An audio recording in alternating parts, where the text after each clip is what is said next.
જૂનાગઢમાં મનપા કમિશનર દ્વારા આગામી વર્ષ 2026-27નું ડ્રાફ્ટ બજેટ રજૂ કરવામાં આવ્યું હતું।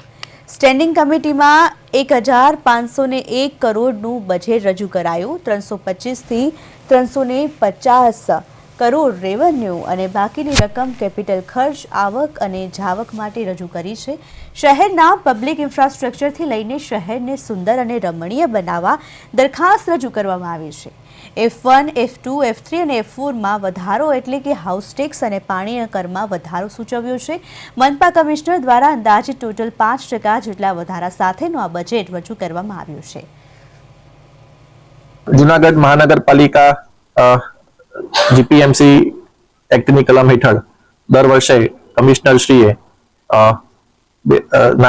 આગામી નાણાકીય વર્ષનું બજેટ જે છે એ સ્ટેન્ડિંગ કમિટીને સુપરત કરવાનું થતું હોય છે। સૌપ્રથમ કમિશનર દ્વારા એ બજેટ રજૂ કરવામાં આવતું હોય છે। તો કમિશનર તરફથી જે આગામી નાણાકીય વર્ષ 2026-27નું જૂનાગઢ મહાનગરપાલિકાનું બજેટ કમિશનરશ્રી તરફથી આજે રજૂ કરવામાં આવ્યું છે, જેમાં આપણે કુલ 1501 કરોડ રૂપિયાનું બજેટ આ વખતે રજૂ કર્યું છે, જેમાં રેવન્યુમાં અંદાજિત 350 થી 350 કરોડની વચ્ચે અને કેપિટલની અંદર બાકીની જે રકમ છે તે આપણે આવક અને ખર્ચના અંદાજો આ વખતે મૂકવામાં આવ્યા છે। ખાસ કરીને પબ્લિક ઇન્ફ્રાસ્ટ્રક્ચરના કામો, એન્વાયરમેન્ટલ ફ્રેન્ડલી કામો, આપણી વહીવટી સુધારણાના કામો અને અન્ય આપણા શહેરને સુંદર અને રમણીય બનાવવાના કામોની આમાં દરખાસ્ત કરવામાં આવેલી છે।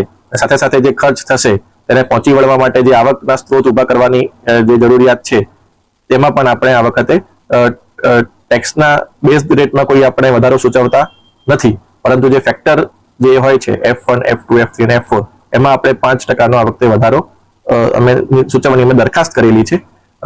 એટલે મને આશા છે કે આ જે બજેટ રજૂ કર્યું છે તે જૂનાગઢ મહાનગરપાલિકા જે વિવિધ વિકાસના કાર્યો અત્યારે ચાલુ છે અને જે પૂરજોશમાં આવે, ઝડપ એની પકડાશે અને આગામી વર્ષમાં પણ આ કાર્યો આપણે ચાલુ કરીને પૂર્ણ કરવાની જે આપણી ઈચ્છા છે તે આ બજેટ થકી આપણે કરી શકીશું તેવો મને પૂર્ણ વિશ્વાસ છે।